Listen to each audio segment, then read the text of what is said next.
Welcome to Get Thee to the Punnery for 2025. I am Darren Kennedy. I will be your pun master today. My website is Dr. Bade, Novelist by Night. I write books like this, but today I am just here to facilitate a conversation between these four and hopefully soon to be five individuals. We're going to talk about puns and why we love them, why we hate them, why we do both at the same time, and we're going to get into all of that. How did I get to do this? Last year, it was about an hour before the panel. The person who was going to be sitting in this chair fell ill. I don't know exactly what happened, and I received a text, and it was the text I've been waiting for 53 years. It said, Darren, the person who runs the pun panel is not available. Can you come? And the angels sang. Exactly. The clouds parted. John Williams wrote me my own theme. Sounds remarkably like the Superman theme, but just different enough that it's mine.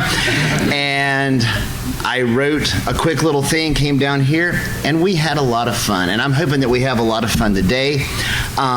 The first thing I would like to do is start at the far end and let all of my panelists introduce themselves. And if Terry gets here, we will stop everything and let Terry introduce themselves as well. Bob. Until he gets here, though, no dissing Terry. So,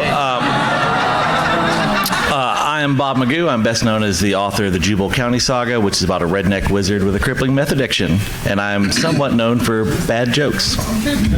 My name is Henry Hertz, and I've written picture books for young readers, and also I write fantasy, sci-fi, and horror short stories that have appeared in Weird Tales and Baen, anthologies from Baen and Titan Books and Penguin Random House. Mr. Hertz, with what frequency do you... Do you give that puns? Did not take long. Very frequent. My name is constantly made fun of. Did you know Henrys are also a unit of measurement? So there's Hertz and Henrys. They're both units of physical measurement. Nice. Not funny at all. Go ahead. But excellent information. I'm J.D. Blackrose. My sole reason for being here so it wasn't an all-male panel. JD. I was actually told that by Seska, so that's not a joke. I write the Summoner's Mark series, which is romantic fantasy, and I write also a character who is a zombie cosmetologist, and that's actually probably the reason I'm here. I love it. Very cool. Hey guys, I'm Dakota Kraut. I am in. Thank you. Yes, thank you. I'm an author in Lit RPG, Cultivation, and Game Lit. So I have currently 58 titles that I've written, and they are out currently. I brought my punniest ones. I wrote an entire trilogy just to make puns. So if you want something to read, I have something for you. But be careful, because if you read something by Dakota Kraut soon, you're going to be reading anything by Dakota Kraut. And then you're going to read everything by Dakota Kraut. So that's right. Excellent. Nice. All right. Way to start us off. Strong. Are we limited to puns, or are all form of humor acceptable? We'll get in. All forms of humor are acceptable. The discussion will revolve starting out around puns, and we'll just see where it goes. So let's see. We're going to start off with some basic questions. Anytime that I'm the moderator, I'm always like, let's define some terms. So let's see. What is a pun? How is this different from a joke? Is it just a play on words? You said you won a competition for dad jokes. Is a pun a dad joke? Is dad joke and the pun like a Venn diagram, or is it like a subset? Like, what is it? And we're going to start right here. Okay, well, first off, I got to say that if it's a dad joke, it's apparent, right? True. Like, it's very noticeable, right? I wish he would just keep mum every once in a while. Uncle, I gotta give up. It's all relative. No. But you can always tell when it's not ready to be a pun. It's still growing, but it eventually becomes full grown, and then nice. That's when you know it's a real pun, a fully adult pun, full grown. Dad jokes are training wheel puns. Basically, puns with training wheels. Well, sometimes they're grandfathered in, but yeah. Yes. I would say that puns are the highest form of humor. Opposite to what everyone else tells me, and it is because the delivery is so important, right? So it's wordplay, but it's not just wordplay, because you could say wordplay and you could be talking about a haiku. So when you're doing a pun, it kind of needs that slightly ironic twist, right? And because without the delivery, without the wordplay, it all just kind of falls flat and then doesn't go anywhere. And we need that. We need the good puns. I actually do think puns are a very high sense of humor in terms of the fact that it requires an interplay between the punster and the recipient, right? If the recipient really doesn't know the two things you're probably mashing up, right? Because that's when puns happen, then the pun is, it's lost, right? It just goes over their head. So it requires an interplay either between the person telling it and the person receiving it, or in a lot of our cases, the writer and the audience. So sometimes you'll find yourself loving a book that's really got a lot of puns in it, but it's because you and the writer share something, right? There's a shared knowledge. And that means also for the poor writer that sometimes there are people who don't have that shared knowledge and are like, what the is this?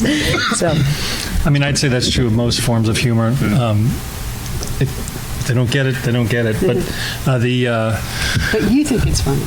Yes, of course, the punster thinks it's funny. The punstee, if they don't understand, it's not funny. But I'd say dad jokes are puns. Let's see, they're not the same. One is a subset of the other. Which one? I would say probably puns are a subset of dad jokes. I'm going to agree that puns are the highest form of humor. And it's because they don't tear anyone down. A lot of jokes, the humor comes from, digging at someone, kind of needling them a little bit. But puns are just lighthearted wordplay. There's nothing better.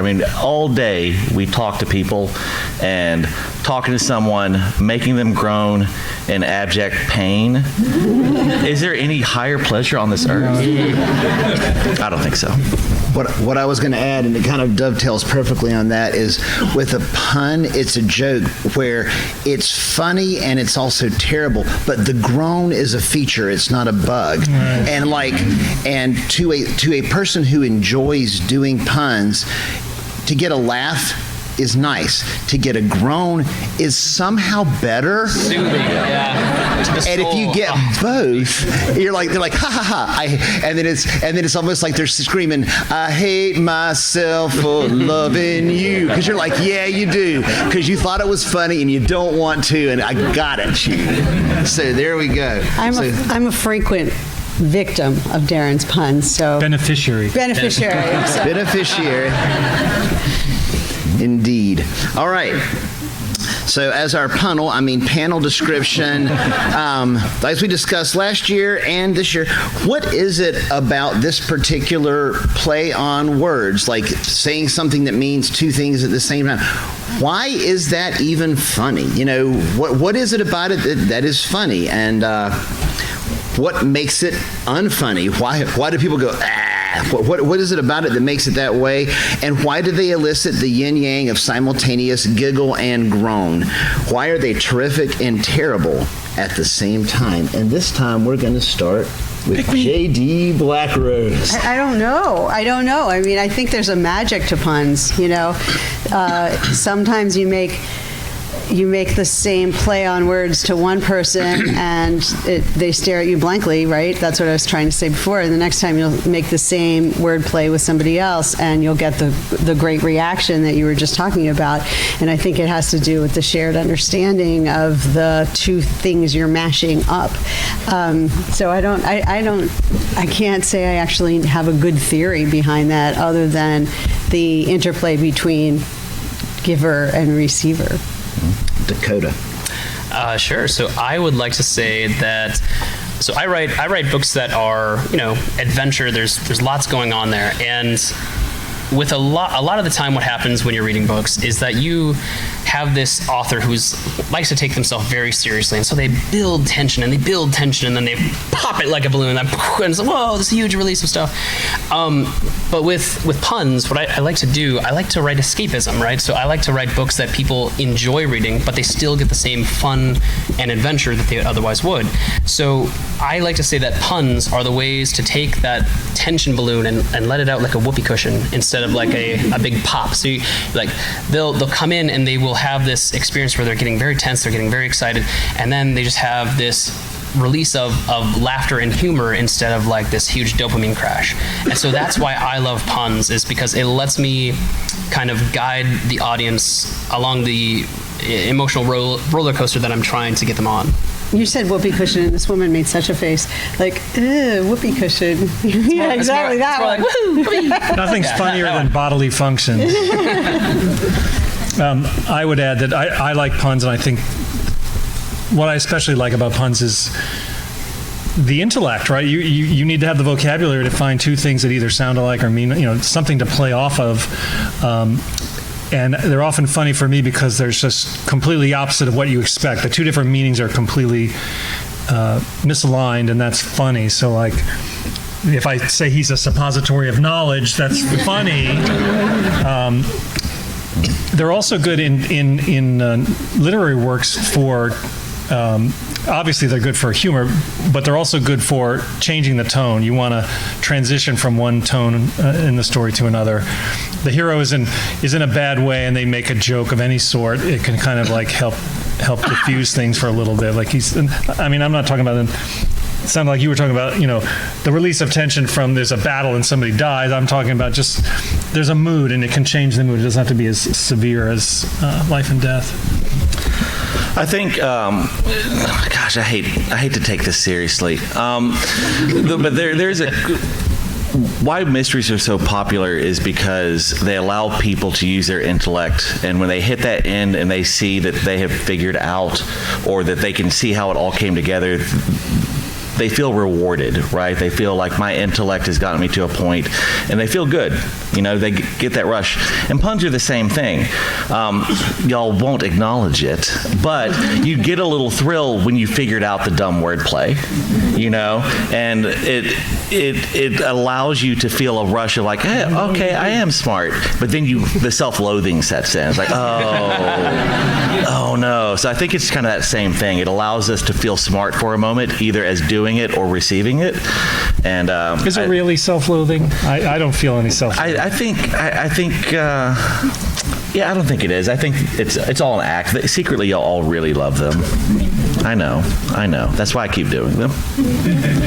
I think part of it is that, a lot of us find a lot of different things funny, and sometimes you're seeing a stand-up comedian either online or live, or you're watching a show, and there will be things that are situational comedy, there's things that are slapstick comedy, there's funny long stories.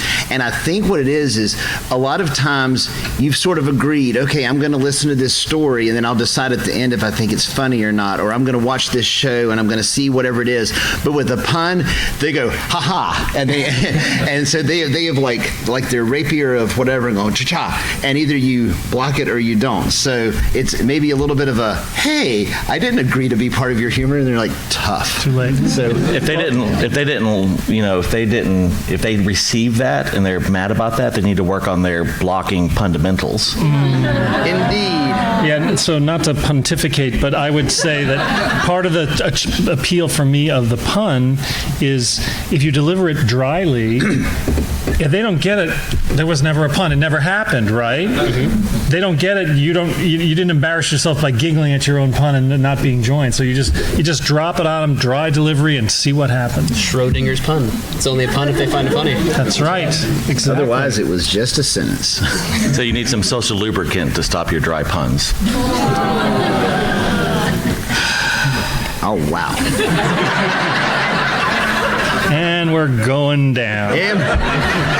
Pull. All right. So you've kind of already touched on this, so we're going to start with you on this one. I wrote, when you are writing, do you incorporate puns or wordplay into your writing? Clearly the answer is yes.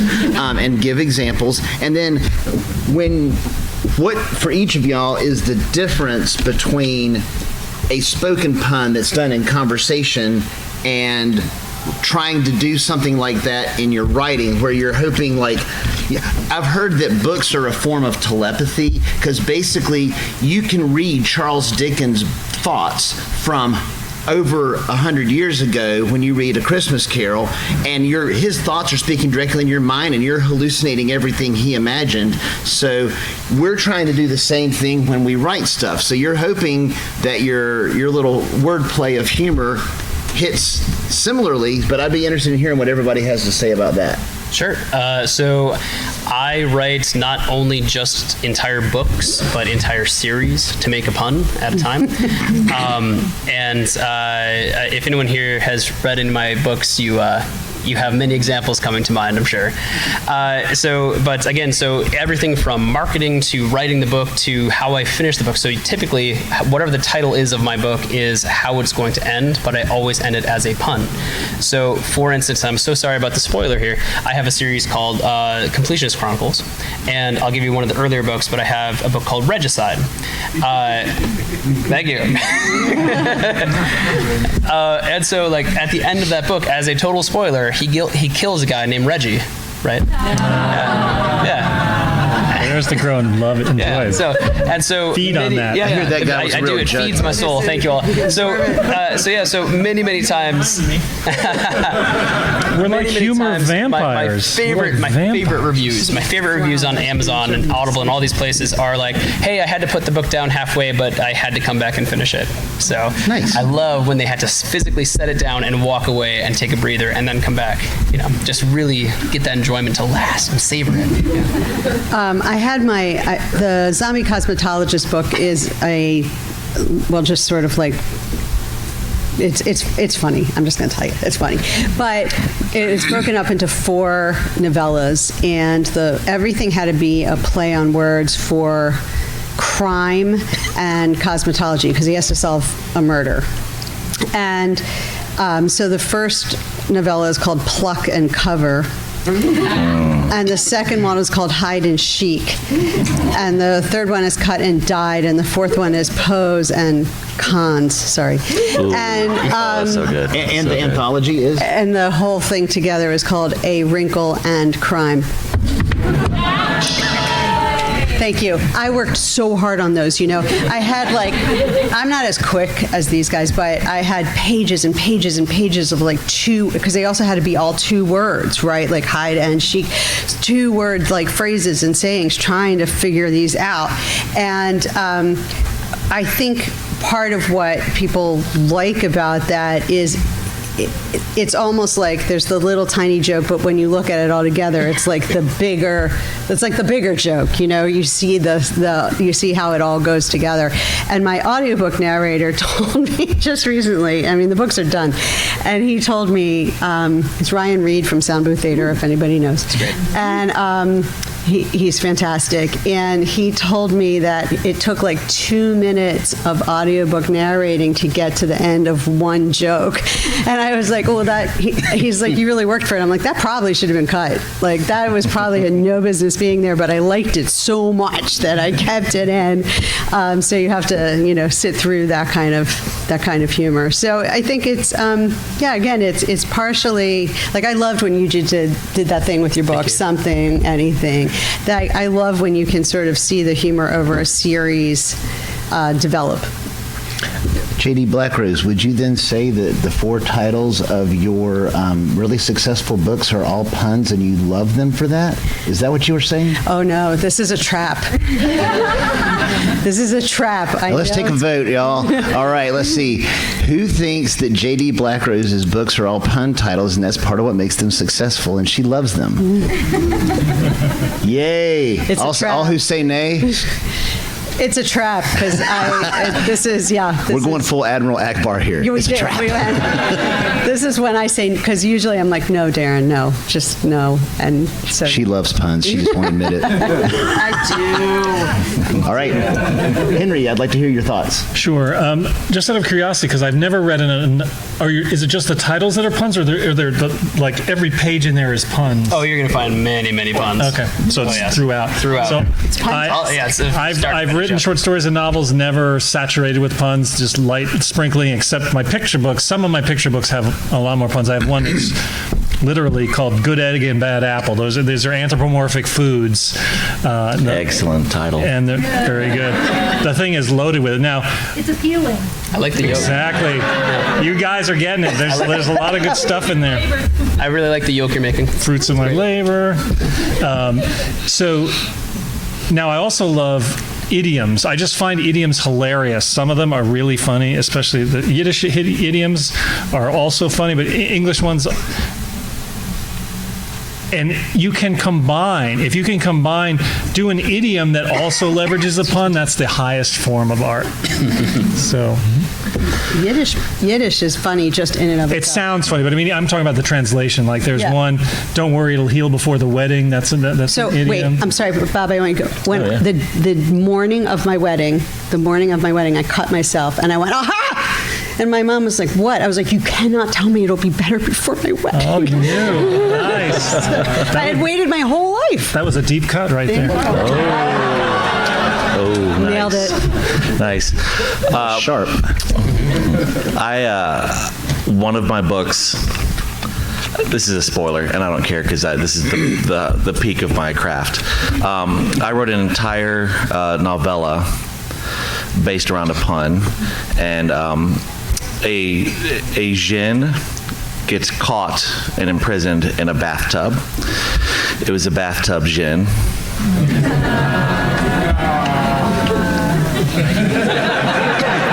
That one hit kind of slow. Oh, it felt so good. But LOE. I literally titled the chapter, "Was this whole thing written just to make a pun?" Yes, it was. Yes, it was. And another spoiler, there's going to be a follow-up novella at some point where he's going to get trapped in a field and he's going to be a cotton gin. That one's even better. I think I would pick that one. Y'all are cotton into the idea. I see. She didn't tell me.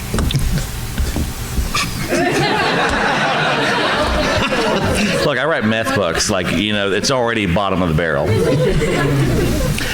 In my new series, I am basing the entire mythology of the world on 80s pop music.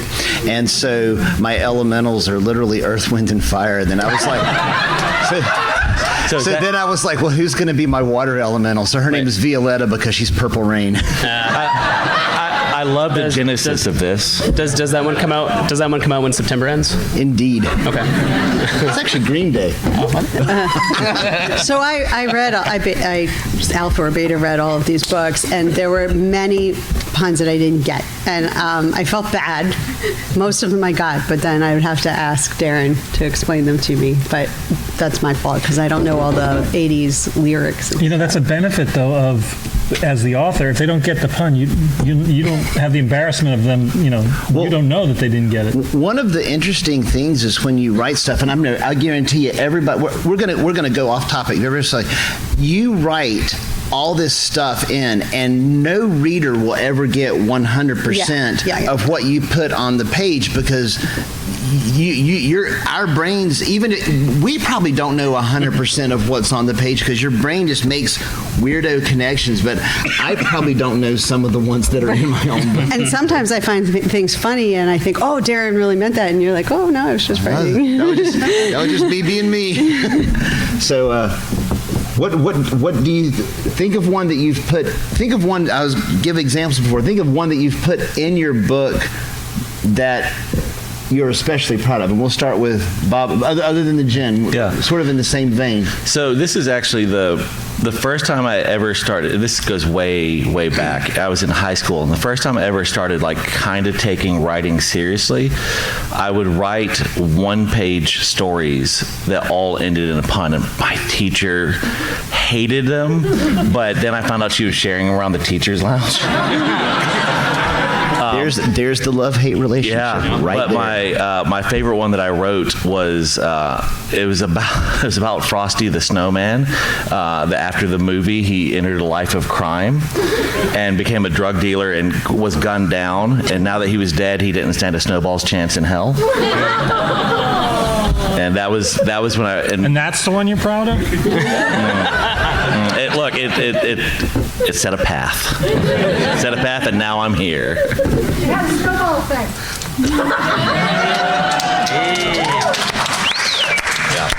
Yeah. You know what? Why don't you two switch seats? Ladies and gentlemen, Terry Maggott. I know, he's not very punctual, is he? I liked it. That was a good one. I got one in. Yeah, nice. One. But it was high quality. Thank you. It's high quality. I think he's tarrying somewhere. I'll go back to that picture book, Good Egg and Bad Apple, who are characters, or Sour Grapes is another character. Sour Grapes. But there's a scene where there's some bullying going on by Bad Apple and his sidekick, Second Banana, and they're picking on a potato, and I'm sorry that I don't have the exact quote, but it's one of those combined, it has to do with the potato's eyes. Keep your eyes peeled, I think it was. So it was you get it. Nice. I'm not sure if it's really a pun, I guess, but the second novella, Hide and Seek, starts with, there's a whole zombie commando unit. I should mention that. And they lose body parts all the time. It's fine. They go back, they sew them back on. And so I started it with things were getting tense, and Everest lost his head, and Peter caught it. And I was like so proud of that I got to that point. You heard that they canceled the leper hockey match. Oh no! There's a face-off in the corner. His potato book wasn't particularly popular until a YouTuber got a hold of it.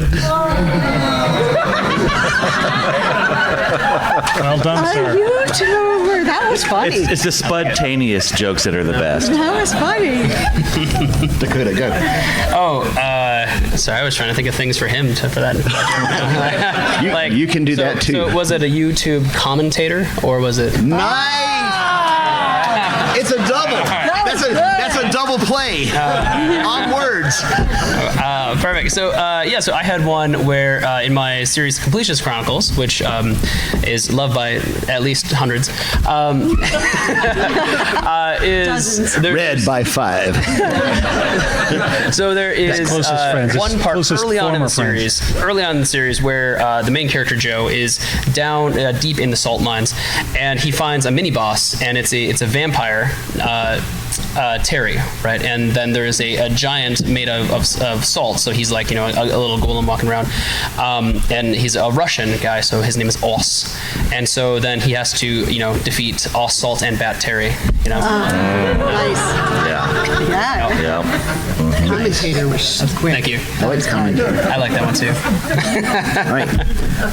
What writer or media do you feel uses puns well, and or which one makes you want to run screaming from the room / the book / flip off the television? We'll start with, I don't know.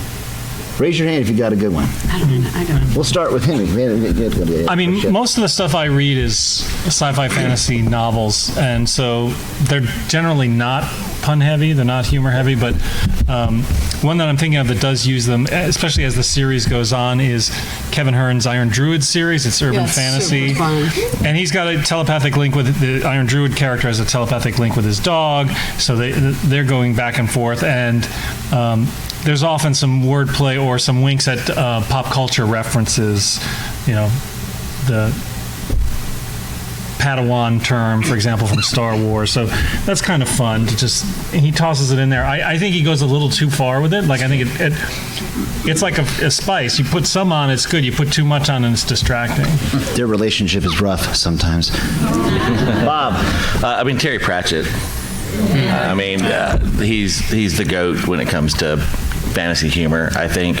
So, I mean, that's the easy layup. I'll say a little more niche. I can't remember the author's name. Someone here probably does, but the guy who does Heretical Fishing. Oh, yeah. Eli. Yeah.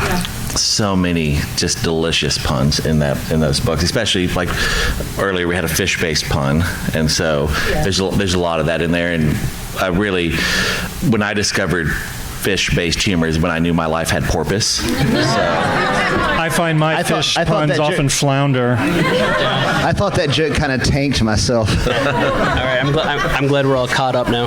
Nice. Don't give in to your base bastard instincts. Your base instincts. We're just doing it for the hell of it. It's fine. We're on the brim of disaster. This is seriously goldfish, man. Love the fish. There it is. No, I have fish puns, but no, I'm not contributing. Okay.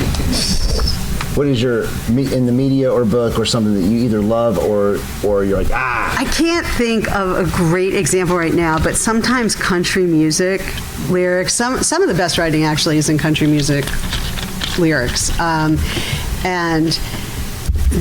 there are just some great lines, and I can't think of the pun part of it, but there's, songs like When a Mountain of a Man with a born again tattoo, with a mountain of a man, I can't remember it now. But yeah, thank you. Right. So it's, anyway, I can't think of the whole thing now, but it's Dierks Bentley. But they know how to wordplay. Those lyricists really, really know how to wordplay. And so sometimes if you think it's just catchy, but if you really take a moment and listen to the lyrics, there's some just genius writing in there. Really fun. Poets and lyricists do not have the luxury of like 100,000 words to get it right. They get what, like 50 or 100, and so using a word that means two things, they get twice as much meaning. Yeah, so it's great. You're exactly right.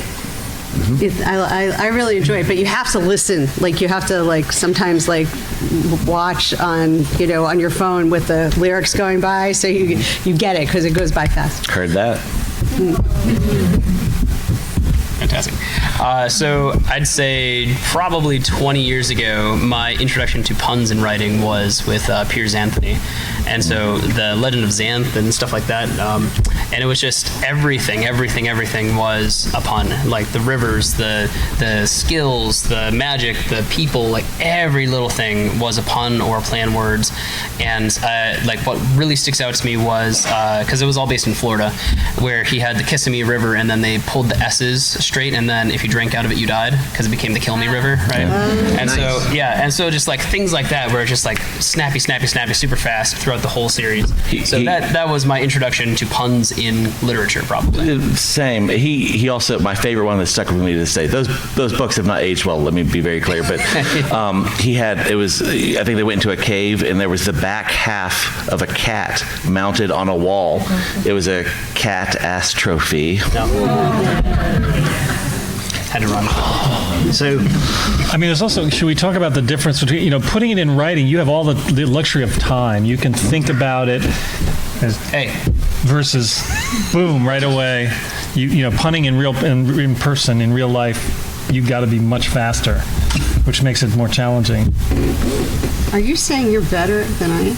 Not at all. I would never say that to your face. So my example is, who here is familiar with the works of Jim Steinman?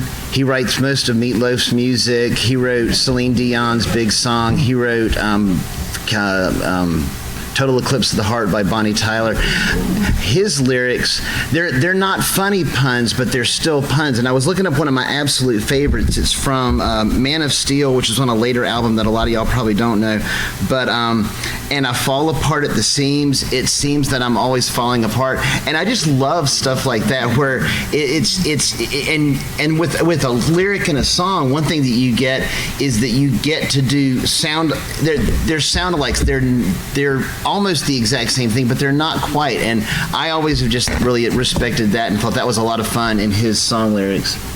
On that note, Weird Al Yankovic. Of course. The king.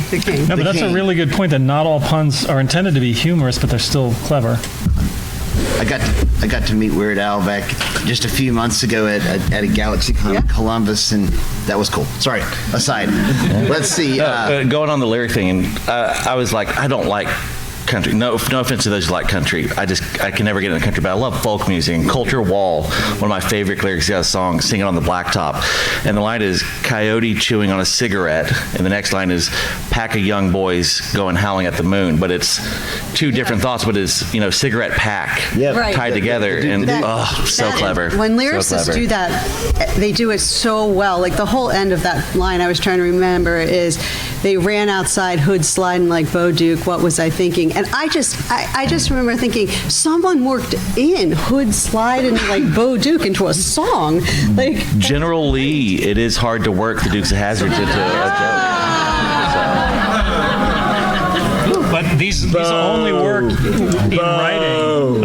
These only work in writing where you can see that they move the word to a new line, right? That doesn't work when told verbally.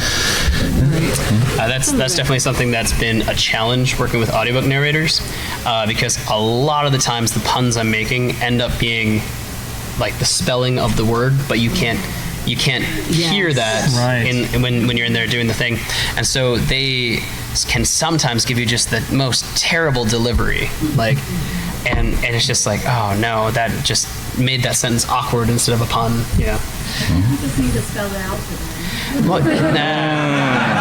Yes. Word. I excel at that, actually. Put it in lists. You made a PowerPoint. Thank you. Indeed. I tried. Thank you. I was over here going like, where's the Outlook? I'm waiting. Thank you. I appreciate it. yes. All right. Thank you. You're the best. I love you. Thank you. My wife is sitting over there, so if you could say it louder for her, please. All right. So, a question that came from a very dear person to me. Why won't they go away? Puns. It seems they're here to stay, or as long as I'm alive. And then I was like, Mr. Punderson, why do you persist? From The Matrix. Sorry. So, why won't they go away? We'll start with Bob this time. Again, just to kind of reiterate what I was saying earlier, I think people get, I don't know if it's a little dopamine hit from just being clever, and then the other side gets it too from figuring it out, and then also because, again, like most puns really don't target people, it's lighthearted fun that doesn't tear people down, and so there's really no reason not to, like why wouldn't you choose to just make everyone around you hate you? I don't understand. Because they're funny. Why do you want to suck joy out of people's lives with this question? Indeed. Yeah, because they're funny, and sometimes the harder you have to work for the pun, the funnier it is, right? Or the groanier. Yeah, the groaning part. I think it's because it just lets you find your people. Like it's, I can look around the room and I'm like, all of these bright-eyed people's looking at me. I'm like, wow, these are smart people. These are people that get jokes. They understand humor. They read books. Clearly, they're awesome, right? And yeah, so there's nothing worse than talking to someone and trying to make jokes with them, and they are just stonewalling you. It's just, and it's like, wow, no sense of humor means no personality means I'm gone. Alrighty. So we've got does this go all the way to 5? Yep. Okay, we got 22 minutes. So right around this time last year, we took some questions from the audience. Sometimes they were more a comment than a question, but we would love to do that. And so, do you want the lineup? up right here? Yes. So we're going to start a line right over here, and if you have a question for the panel/punnel, please step forward. He's making you guys work. The last panel I was in, they just said, raise your hand. I am following instructions. Yeah, they're getting their steps in for the day. I wish we had some celebrities over there so then the stars could align. Nice. So, You're celebrities to me. oh, okay. Hello. So I am in my friends group, the punniest one. They can attest to that. Thank you for your I kind of feel like it is a version of the improv game where they toss you a prop, and you sort of look at it for a moment, and then, oh, it's an airplane, or it's a piece of grass, or whatever. So for me, it is an indication that I haven't lost my marbles yet, that I can come up with a pun. And I have told my wife, she left earlier, but not for that reason. I've told my wife if I ever can't do puns, then just put me away.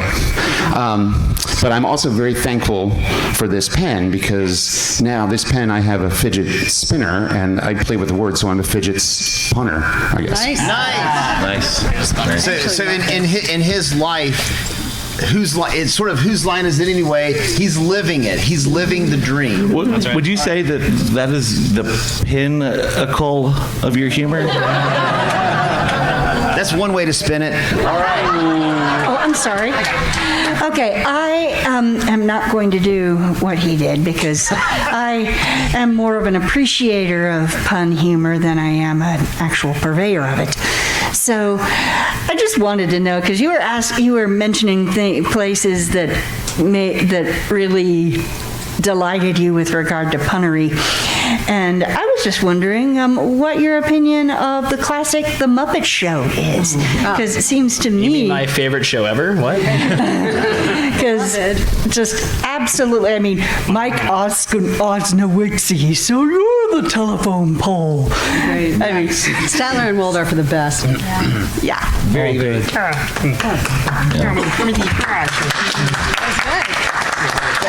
Thank you very much. That was great. Thank you. He just raised his hand. Oh, yeah. Okay. I like that a Muppet question didn't string us along. Did you have one? Oh, I can do Elmo way better. We had a couple of kids. Don't swing it. Practice those pretty well. Your game. Right. Are we? What's happening? Yes. So I really just want to ask for a piece of advice. I really appreciated you guys pointing out that going for the groan is a big part of telling a pun. Like, you want to revel a little bit in the other person's misery, but like, what happens when you say something that you didn't quite mean to say, and you botch the joke, and you're like, I've made this shoddy Freudian slip? What do you do then? Take credit. Roll with it. I mean, not every joke hits, right? You just... so Remember, if they don't get it and you just deliver it dry, then it never happens. If the tree falls in the forest, nobody hears it. I'll tell you a funny story. My biggest accomplishment in life is that 2 years ago I won the dad joke contest at Con Carolinas. I got married. That's close, but really that is what got it. She's not here. She's sitting right there. No, she's gone now. But I was coming back from that. I was dead tired. It was late at night, and I got onto this elevator, and I had like a prize or something, and someone in the crowd in the elevator was like, "Oh, well, tell us one of the jokes." And of course, I'm on the spot, and I can't think of anything. It's like, well, let me tell you one of my favorite pickup lines that I told my now wife, and the pickup line is, "Girl, are you a cephalopod? Because you occupy my thoughts." But, right, yeah. I bet she ate that one up. Oh, yes. But what I said was, "Girl, are you an octopi? Because you I was like, "Sorry, let me start over." And the person got off the elevator, and Kevin J. Anderson just so happened to be on the elevator, and he was like, "I don't think you would have got her anyway." I was like, I'm married. I wasn't trying. So my wife's favorite pickup line is also a pun, which is, "Did you sit in sugar? Because you got a sweet ass." All right. Sure, you're telling the truth. That's actually true. I swear. So I have a recommendation, and that is T. Kingfisher's Paladin's Grace series. It's really good. Really good. Yeah, that has lots of puns, but it's very cozy fantasy. It's gentle. So my question for the panelists is, as writers, and this can vary by project, do you go into it, or in the drafting process, do you try to insert all the puns, or does that come more in the revision stages? Thank you. I like to put in like guidelines where I'm definitely, absolutely, for sure going to use a pun, right? So whenever I'm thinking of the title of the book, I had to figure out a pun before I start writing the book, because otherwise I'm gonna have problems.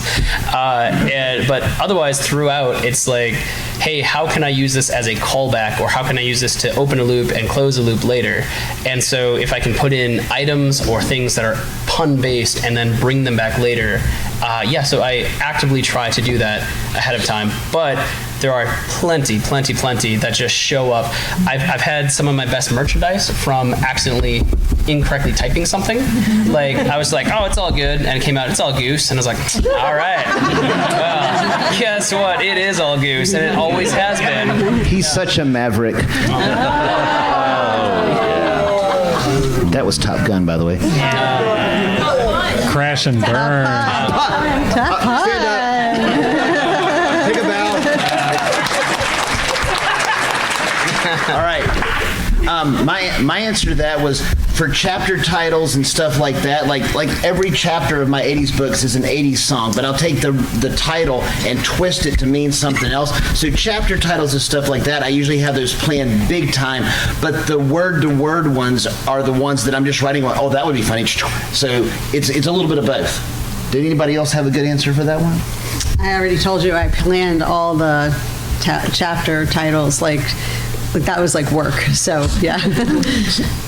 In my case, I typically I'm not aiming for humor generally, except in that one example, but I do like puns or idioms in the titles of short stories too. And like you, I'm not thinking about it, but if something funny should happen here, if a pun will do the job, then in it goes. Mm-hmm. Yeah. Other than my bathtub gin, I let the gods guide me. You know, I am but their tool, and tool is right. Yeah, there we go. See, puns can be mean. They can. Thank you. Thank you for that great question. Hi there. Sorry. You guys are doing great. Love this panel. I have a question real quick. So I know, Dakota, you've given us some examples where you kind of use like the spelling to make a pun, but are there any other examples where you kind of make the actions of a character the pun? For example, Henry, you had a character named Sour Grape. I was wondering if it whines a lot. I mean, it's a picture book, so I'm very limited. The whole thing is 500 words, but Sour Grapes makes a very brief appearance, and then it gets teased by Bad Apple and leaves. So it's that kind of thing. So does he whine? Does he whine? Wine is. I missed it. That was a really good one that I missed. But you asked it dry, so there was no penalty. I do have the vegetables get steamed because they're angry, and the bad apple is stalking the celery. So you can do verbs. Yeah. Okay. He ferment to write it that way. Thank you. Thank you. All right, I'm not a linguist, so I'm not going to make any puns. If I do, please tell me so that I can laugh at them. I'm going to talk specifically to Kraut here because no one else from Roundale is here because they run away from my presence. What? No. I just want to worship them, guys. Stop trying to give us presents, man. But specifically in terms of like the Divine Dungeon universe. Sure. How much do you fight with Dennis? Oh, never. No. Who has ownership of the puns? Me. I bow to you. So my co-author Dennis Vanderkerken is for one of my series, which is at 20 books now, I think. So he took over at the 7th book, and so now it became a World by Dakota Kraut, and so he has run with that in alignment with a couple of my other series at the same time. So yeah. Excellent question. Thank you. So I'll ask my question. If you don't kick me off the stage, I'll give you my favorite 5-second pun joke. My question is, you guys have touched, JD, you touched on it, Dakota, you touched on it, working with the audio narrators. I drive for a living, so all of the Completionist Chronicles I've listened to. So I think it's Luke, I think it's Daniels. Yep. You touched on how hard it is to work with him, or if he misses a joke or something like that. My question is, do you get to pick your narrators? Do you interview them? If you have Luke Daniels, you picked him. Oh yeah. No, Luke is phenomenal to work with. It's just that sometimes the words on a page are spelled out. So like lead, lead, all these other things. So it's just sometimes if you just alter the spelling, it's a homonym, so it doesn't show up correctly.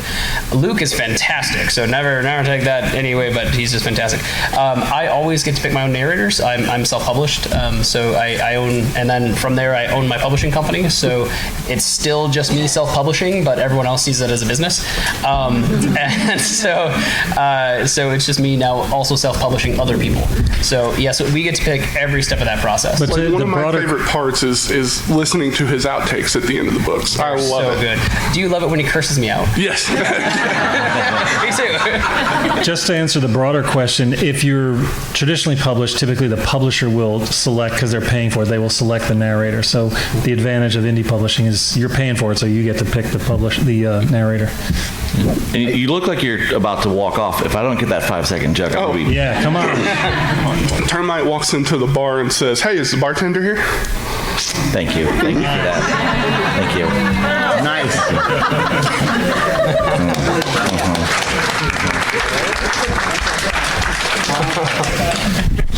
I'm nauseous. I actually had just a comment. I'm pining for more. Yeah. You were talking about how if the jokes don't land, you just keep going and it's okay.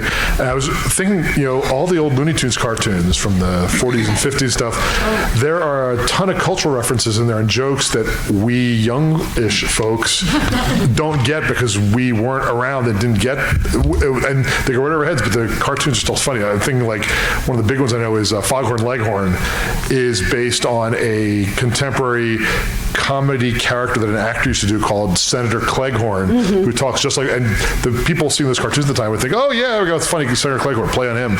We don't get that at all. I can tell you when I was 5 seeing this stuff for the first time. That's right. Did you know that the reason that culture thinks rabbits like to eat carrots is because of Bugs Bunny, and they don't, and that if I remember right, it happened one night with Cary Grant. It's literally Bugs Bunny is what? Clark Gable. I'm sorry, you're right. Clark Gable. It's Clark Gable had a character I think that would always be eating carrots in the movie, and that Bugs Bunny is just a spoof of this random character from a movie. Not random at the time for us today, kind of a random character from the past, but at the time a very popular movie. It was an extreme. I think it won the Academy Award for Best Picture. So it was like hugely popular. Are you saying it's a caricature?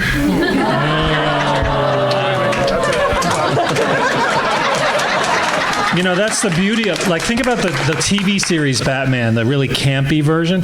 That's written at 2 levels, right? It's written to entertain younger audiences, but there's a lot of wordplay in there that's for the adults who who are forced to sit watching with their kids. Well, the Muppet movie is the same. I mean, there's lots of things that are written at those 2 levels, because everybody who's writing children's stuff knows that the adults are watching with them. So even a lot of Disney, like Hercules, is like, somebody call IXII. No. Nice. Right. Sure. So my question is, my dad, a hallmark of his sense of humor was puns, and a hallmark of his dad's sense of humor is puns. Obviously, call them dad jokes. But it makes I feel like, with my kids, I feel connected with my dad by making those kinds of jokes, and so it's kind of grown. When I make my kids grown, it is I'm just curious if that is like a common experience where people like it's like I have to do it because it is like a part of my. Apparently. Yeah. Are you saying you've grown into it? Do you milk them for all they're worth? I think it's a good move. But seriously, yes, I really, really do agree with that. Like, I will often get my dad with a pun, and he used to do that all the time. So, absolutely intergenerational, like, No, connectivity. not absolutely, utterly correct. She will not be cowed. Yes. I have a perfect example for this. I inherited a joke from my dad. Can I get an assist? Nice. I need an assist. But it's not very chilly. Well, you know what they say, chili today, hot tamale. I say that joke, I would say on average 2 times a day for the past decade. I've actually, that is the second time I've heard it today. I'm not being hyperbolic. safe for another 10 years. Legitimately do it that often. When I got married, I had 2 jokes that were like that. My wife said I can keep 1. And that's the one I kept. But it was. What was the other?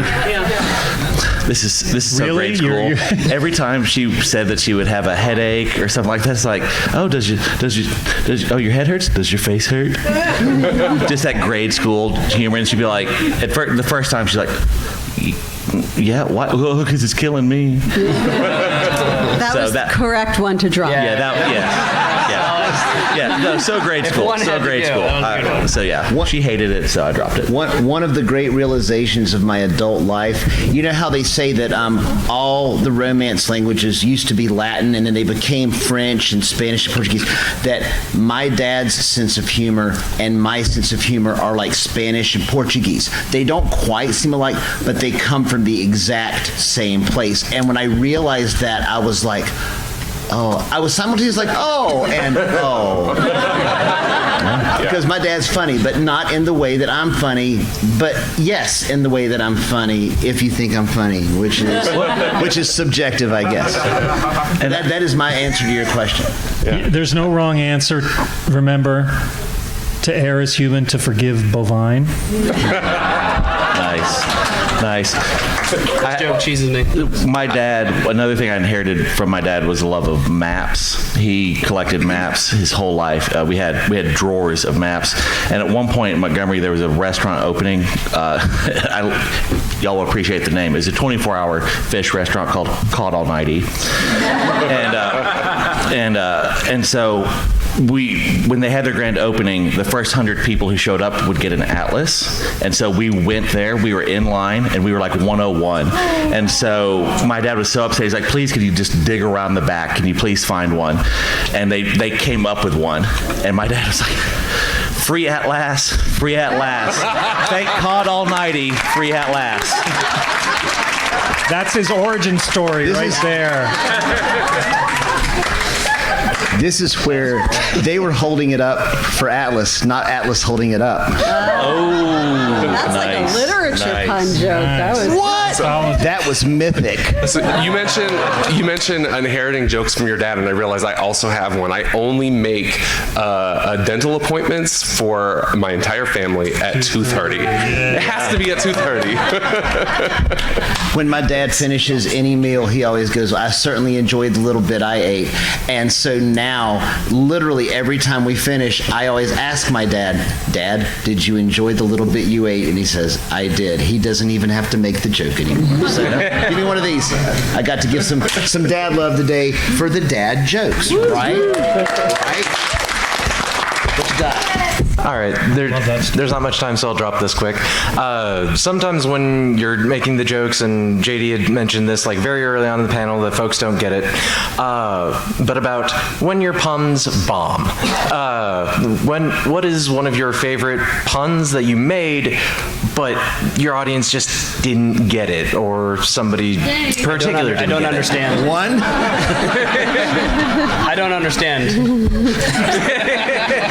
Does not compute. Just because they didn't get it doesn't mean it's not hilarious. You've heard the expression pearls before swine. Sometimes they just don't get it. Indeed. It's their loss. Their loss. Do you have one? Okay. I don't know if we have a good one. No, I would never acknowledge that one of my puns wasn't excellent. Okay. They're all Because they're all perfection. Yes.